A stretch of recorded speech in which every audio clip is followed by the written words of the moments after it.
Merci au maître de l'intendance, Ineos tente sa chance avec les pick-ups. Et quel pick-up! Il ira là où aucun autre rival n'ira et il donne l'impression d'être à l'épreuve des balles. Malheureusement, cependant, il y a un prix élevé à payer pour ce privilège. Je m'appelle Jonathan Crotch. Je teste des voitures depuis plus de 40 ans. Vous les trouverez tous sur l'application Car and Driving Car Reviews ici. Je vais essayer de vous dire tout ce que vous devez vraiment savoir sur ce modèle d'une manière que vous ne trouverez nulle part ailleurs. Laissez-moi vous présenter notre animateur, Steve.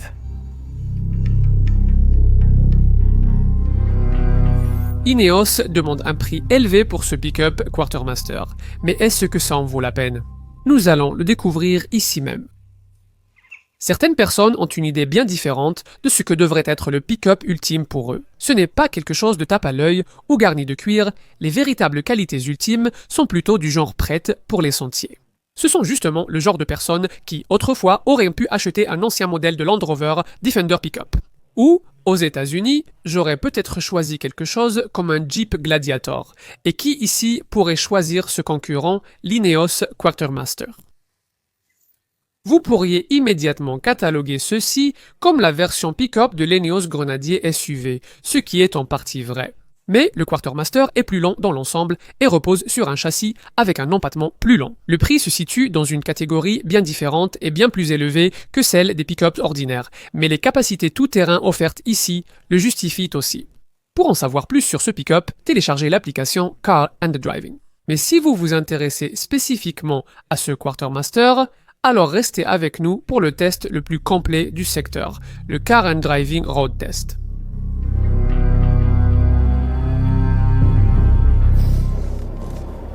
Comme vous pouvez vous y attendre, le Quartermaster se conduit comme le Grenadier SUV. Il en est issu, même si la sensation reste lourde, elle se ressent moins ici, car les attentes des conducteurs de pick-up diffèrent légèrement. Bien sûr, comme pour le modèle SUV, il y a deux choix de moteurs.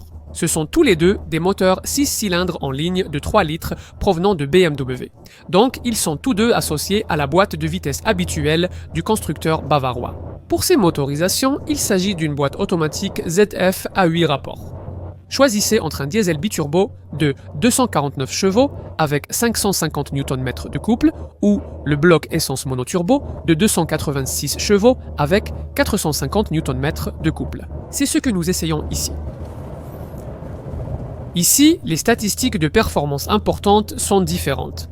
Un angle d'attaque de 355 degrés, un angle de rampe de 262 degrés et un angle de sortie de 226 degrés. Nous devons préciser que ces chiffres sont légèrement inférieurs à ceux d'un Grenadier. C'est la conséquence inévitable de la carrosserie plus longue de ce pick-up. L'angle de sortie en particulier est nettement inférieur à la valeur de 36,1 degrés revendiquée par le Grenadier. Malgré tout, comme constaté lors de franchissements tout-terrain sérieux pendant cet essai, peu de terrains arrêteront un Quartermaster. Tout simplement, il joue dans une toute autre catégorie de franchissement par rapport aux autres pick-up moins performants. Ceci est permis par une garde au sol de 264 mm et une capacité de passage à gué de 800 mm. La conception est familière aux amateurs de tout-terrain classique. Châssis à échelle, essieux rigides, transmission intégrale permanente, différentiel central verrouillable et boîte de transfert à 2 vitesses qui offre un ensemble de rapports courts pour le franchissement. Sur les pistes très difficiles, cet Ineos sera encore plus performant dans la boue si vous le configurez de cette façon. Le pack tout-terrain de la marque inclut des blocages de différentiel avant-arrière et des pneus BF Goodrich tout-terrain plus agressifs. Tous les modèles sont équipés du contrôle de descente en pente et d'une grande articulation des roues. La capacité de remorquage atteint jusqu'à 35 tonnes et le véhicule peut treuiller jusqu'à 55 tonnes si l'argent n'est pas un problème. Il existe une version haut de gamme Trialmaster X conçue par les experts allemands du tout-terrain Lightsea, qui serait le meilleur pick-up tout-terrain jamais fabriqué. Il n'y a aucun changement au niveau du moteur ici, donc le même choix entre le 6 cylindres en ligne essence ou diesel, non. Ici, tout est question de capacité extrême. Chaque moyeu de roue a sa propre boîte de vitesse, ce qui réduit le rapport de démultiplication, augmente la garde au sol et élargit la voie. La garde au sol passe à 450 mm, donc la profondeur de passage à guet atteint 1050 mm, tandis que l'angle ventral grimpe à 39,5 degrés. Et le poids total autorisé en charge grimpe lui aussi, atteignant un impressionnant 42 tonnes. Peu importe le mètre d'équipage choisi, la gestion de la configuration tout-terrain du pick-up se fait principalement dans la section tout-terrain de l'écran central, comprenant 5 menus.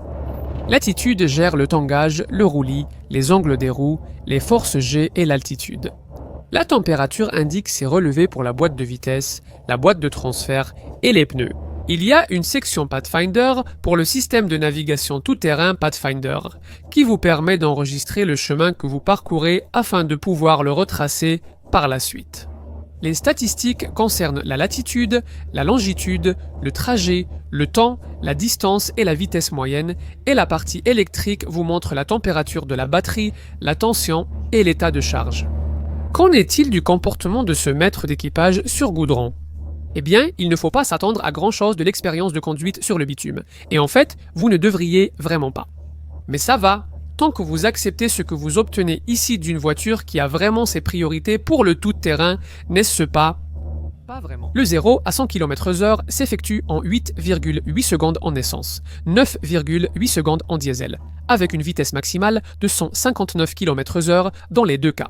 Il faudra s'habituer à la direction à bille recirculante à l'ancienne, comme sur une Jeep Wrangler, ce qui veut dire qu'il faut tourner le volant bien plus que ce qu'on imagine. Et cela accentue le fait que le rayon de braquage, ici, est vraiment mauvais, surtout avec ses pneus tout-terrain BF Goodrich en option. Et ce n'est pas seulement mauvais pour tourner en rond. Parfois, simplement tourner dans une entrée nécessite plusieurs manœuvres si vous ne faites pas vraiment attention. En remplaçant la suspension à lame par des ressorts hélicoïdaux, on espère un confort de conduite plus proche de celui d'une voiture. Mais en réalité, vous ressentez les nids de poule et les ralentisseurs presque aussi rudement que dans n'importe quel autre pick-up. L'assurance pour le Quartermaster est en groupe 50, donc cela ne vous rassurera pas non plus. Les intervalles d'entretien sont d'1 an ou 19 000 km, mais en cas d'utilisation intensive, cela peut tomber à 6 mois et 10 000 km car les heures de fonctionnement du moteur comptent autant que le kilométrage.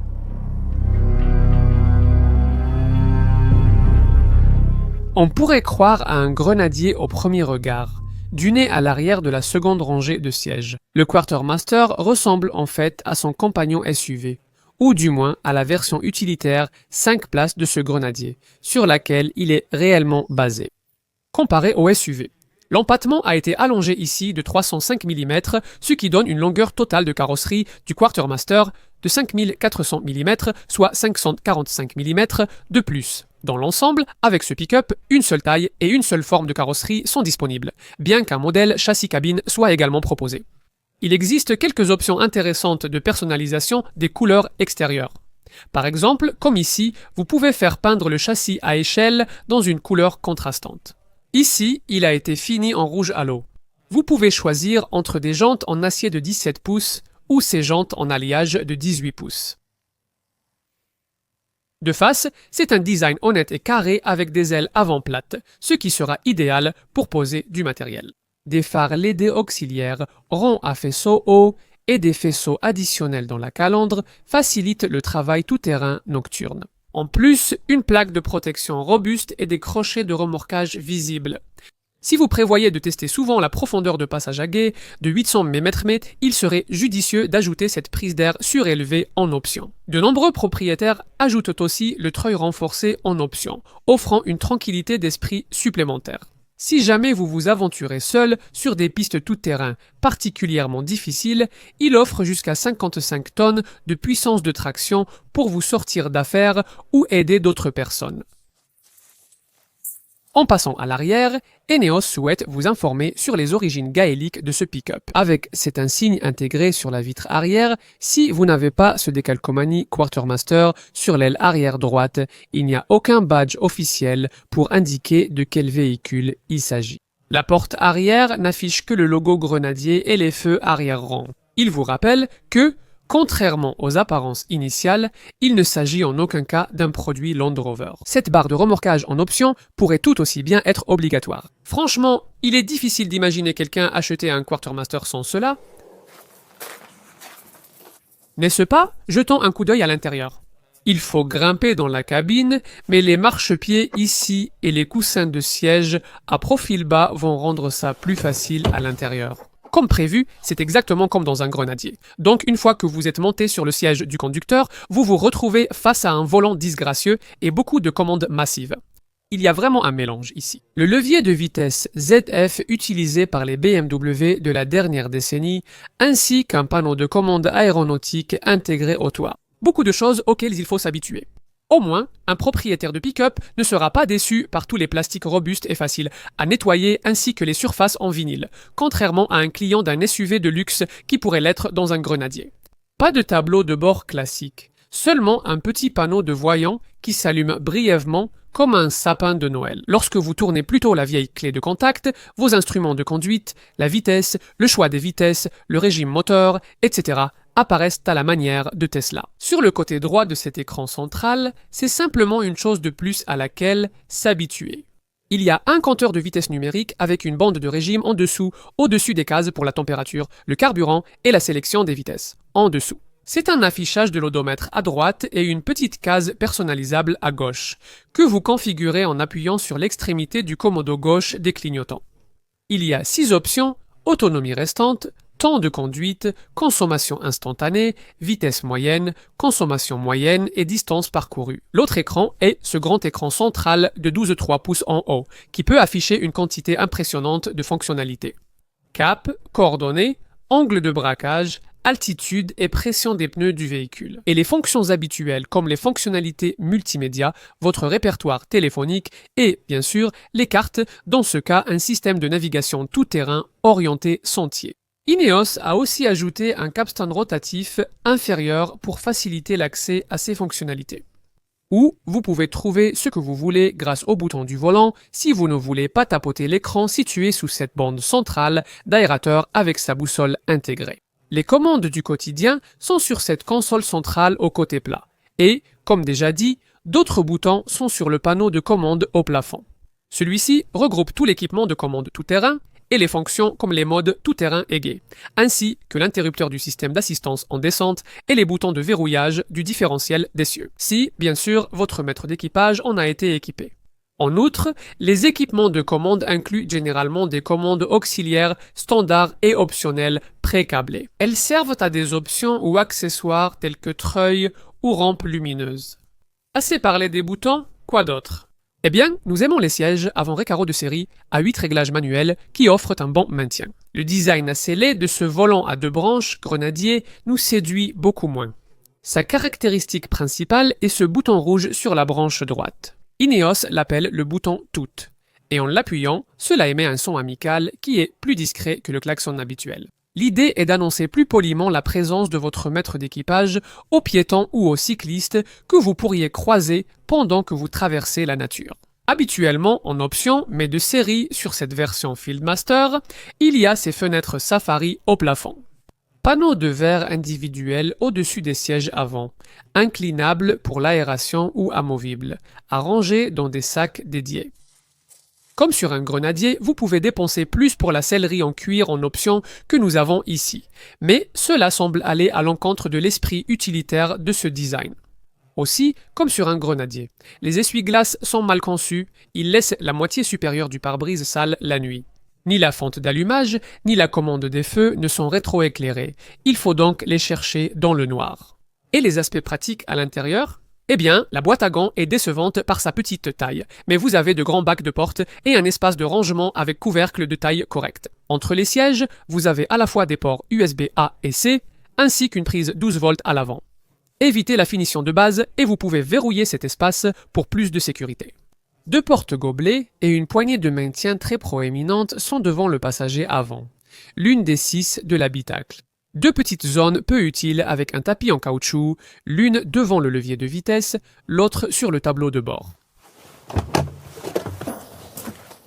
Un peu comme avec une Mercedes G-Wagen, il faut claquer un peu les portes pour les fermer. Non, Regardons l'arrière.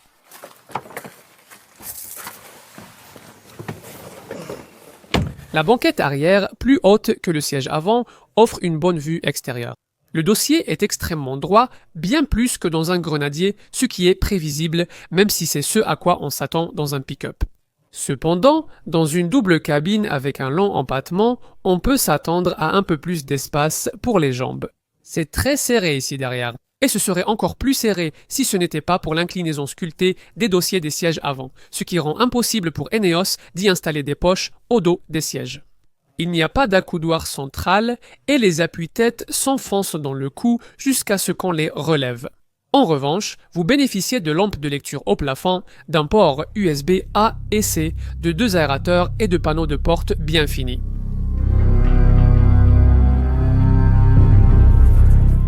Au moment de notre essai, à l'automne 2025, le prix du Quartermaster commençait à 72 495 livres sterling pour la version essence ou diesel, taxe sur la valeur ajoutée comprise, que vous ne pourrez pas récupérer dans ce cas. Ceci concerne la version de base, qui est assez dépouillée, mais comprend tout de même des sièges Recaro, des phares à LED, le système Pathfinder, la navigation tout-terrain et une roue de secours taille réelle. Pour tous les Quartermaster, il n'y a qu'une seule transmission disponible, une automatique ZF à 8 rapports et une seule taille de benne. Il n'existe qu'une carrosserie, la double cabine. Il vaut quand même la peine de mentionner que si vous n'avez pas vraiment besoin d'une benne et que 2 sièges avant vous suffisent, alors c'est pareil. La technologie ici est abordable. Avec le grenadier utilitaire, c'est une sorte de fourgon tout-terrain, contrairement à ce Quartermaster. Vous pouvez récupérer la taxe sur la valeur ajoutée sur l'un de ceux-là, d'où le prix affiché beaucoup plus bas qui était de 51 930 livres sterling hors taxe sur la valeur ajoutée au moment du tournage. Ici, nous nous concentrons sur le pick-up Quartermaster. Jusqu'à présent, nous avons évoqué la version de base, mais elle est rarement achetée. À la place, la plupart des clients vont s'intéresser à l'une des 2 versions supplémentaires, soit la Trial Master, soit comme ici, la Fieldmaster, qui portent toutes 2 le nom de veste Belstaff. C'est la marque d'équipement et de vêtements qui fait partie du portefeuille d'Ineos. Elles étaient toutes 2 proposées dès 69 995 livres sterling lors de cet essai.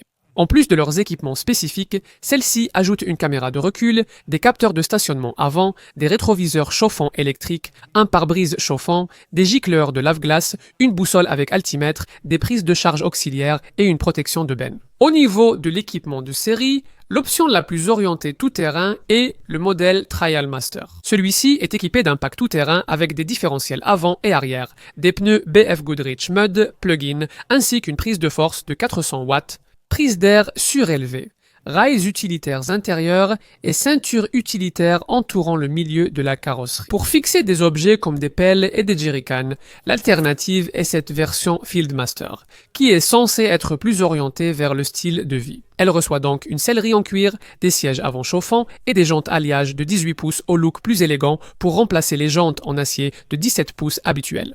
Également, un système audio haut de gamme et ce que la société appelle des fenêtres Safari, qui sont des toits ouvrants escamotables au-dessus des sièges avant. Les occupants haut de gamme bénéficient d'un Quartermaster très rare, la version Trial Master X.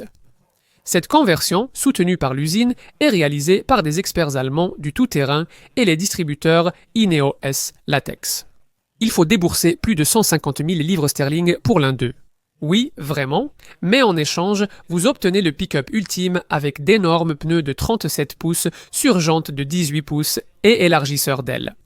Grâce à un système d'essieux portique ajouté, chacun des moyeux de roue possède sa propre petite boîte de vitesse, ce qui réduit le rapport de démultiplication, augmente la garde au sol sous les essieux et élargit la voie. Le Trial Master X propose le même choix de moteur essence ou diesel que le modèle standard, mais il bénéficie d'amortisseurs et de ressorts renforcés, de freins améliorés également et d'un treuil avant de 4,5 tonnes. Merci. Si vous vous demandez, aucun autre pick-up ne ressemble vraiment à un Quartermaster. Même chez Land Rover, qui, au moment du tournage, avait fait le compliment à Ineos de relancer leur ancien modèle Defender classique à la vente. Proposé uniquement en version 90 à 2 portes, son rival mondial le plus proche est le Jeep Gladiator. Mais celui-ci n'est pas vendu ici. Parmi les pick-ups au Royaume-Uni, seul un autre a des ressorts hélicoïdaux au lieu de lame brute. La suspension arrière à lame, comme sur le Quartermaster, se retrouve sur le Ford Ranger. Le Raptor, mais ce modèle de la marque à l'ovale bleu, est conçu pour une utilisation rapide sur piste en terre plutôt que pour affronter des terrains boueux difficiles. Lors du tournage, un 3500 bars de moins qu'un Quartermaster de base, malgré sa suspension à lame et ses capacités tout-terrain. En comparaison, un véhicule comme l'Ineos ou un Isuzu D-Max AT 35 Arctic Truck coûte environ 57 000 cedens ad au tournage, soit 5 000 zarves de moins qu'un modèle de base. Quartermaster si, après avoir tout pris en compte, vous décidez qu'il vous faut vraiment un Quartermaster, vous devrez alors connaître quelques détails supplémentaires sur ses spécifications. Tout à l'heure, nous vous avons présenté les principales caractéristiques du modèle de base, ainsi que les éléments déjà mentionnés, et toutes les caractéristiques fondamentales de tout-terrain de ce modèle Ineos. Cela inclut également des pneus tout-terrain, Bridgestone, une roue de secours pleine taille, des barres de toit, une alarme anti-vol et un anti-démarrage. À l'intérieur, Android Auto et Apple CarPlay sans fil. Il y a aussi les principales fonctions de sécurité, freinage d'urgence automatique, avertissement de sortie de voie, assistance à la vitesse et protection contre la somnolence. Gardez à l'esprit qu'avec n'importe quel Quartermaster, à moins de choisir la seule couleur standard qui est le bleu Britannia, vous devrez payer un supplément à Ineos pour la peinture. Voici la finition Magic Mushroom. Avec ces deux variantes, la plupart des clients ajoutent des touches de luxe au Trial Master et des accessoires tout-terrain au Field Master. Vous pouvez mélanger et assortir à volonté, surtout pour ce modèle Fieldmaster et la version de base. Presque tous les clients paient un plus pour les caractéristiques clés qui ont été ajoutées à ce modèle d'essai ici.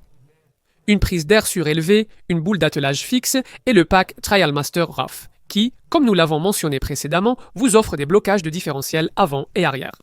Et ces pneus tout-terrain BF Goodrich encore plus robustes sont également souvent ajoutés. Les équipements supplémentaires installés sur ce modèle particulier que nous avons ici aujourd'hui incluent la célèbre ceinture utilitaire extérieure de la marque, ainsi qu'un châssis échelle contrasté et un coffre de rangement verrouillable pour la roue de secours. Vous voudrez sûrement aussi des tapis de sol en moquette. La benne peut être équipée d'un cadre robuste et d'une bâche en toile imperméable, d'un couvre-benne à enrouleur verrouillable ou de barres transversales, tandis qu'une galerie de toit augmentera encore votre capacité de chargement. N'est-ce pas? À quel point ce mètre d'équipage peut-il être pratique? Eh bien, pas très pratique du tout. Pour transporter des charges lourdes, la limite est de 835 kg. Avec les options légères, la version essence permet à la version diesel de base, plus lourde, de ne transporter que 760 kg. C'est un vrai problème, car aucune version de ce 1000 kg requise pour le remboursement de la taxe sur la valeur ajoutée, ce qui rend ce véhicule encore plus cher. La porte arrière mesure 1280 mm de large et peut supporter 225 kg lorsqu'elle est ouverte. La zone de chargement peut accueillir une palette Eurostandard de 1200 x 800 1000 lat. Il faut d'abord retirer la roue de secours, puis, avec les bons accessoires, la placer sur le toit ou sur un support au-dessus de la zone de chargement. La benne de chargement mesure 1564 mm de long, 1619 mm de large et 485 mm de haut au maximum, et elle dispose de 4 anneaux d'arrimage. La capacité de remorquage respecte les normes. Chaque version de ce modèle peut tracter jusqu'à 3500 kg. On ne s'attend pas à ce qu'un Quartermaster soit très économe, même en diesel, et ce n'est effectivement pas le cas. Le diesel est donné pour une consommation allant jusqu'à 24,4 miles par gallon en cycle mixte, soit environ 3 mpj de moins que le grenadier équivalent. En réalité, vous ferez sans doute environ 20 mpj en moyenne. Ce modèle essence sera plus gourmand, consommant jusqu'à 19,6 miles par gallon. Il devrait tout de même offrir plus de 350 miles d'autonomie grâce au grand réservoir de 90 litres. Les émissions de dioxyde de carbone des deux motorisations sont impressionnantes, jusqu'à 306 grammes par kilomètre pour le diesel et jusqu'à 325 grammes par kilomètre pour cette version essence. Les moteurs et boîtes de vitesse BMW ont largement fait leurs preuves et devraient être fiables. Le châssis à échelle du Quartermaster. Celui-ci reçoit un traitement complet par électrodéposition qui comprend un revêtement cathodique en profondeur et un procédé de revêtement électrochimique, ainsi qu'une application de cire dans les cavités internes et un revêtement extérieur par poudre. En conséquence, Ineos est suffisamment confiant pour offrir une garantie anti-perforation de 12 ans, la meilleure de sa catégorie. C'est bien plus notre idée du pick-up ultime, comme il se doit vu les prix qu'Ineos veut pratiquer. Rien d'aussi robuste n'existe sur le marché, ou qui oserait aller là où un Quartermaster vous emmènerait sans difficulté.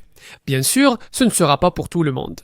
En fait, son apparence étrange, ses coûts d'utilisation élevés et son prix exorbitant font qu'il ne conviendra quasiment à personne, et les capacités de charge sont vraiment décevantes. Si rien de tout cela ne vous importe et que vous correspondez au profil du client du Quartermaster, l'idée de posséder l'un de ces modèles vous séduira, et rien d'autre ne vous satisfera.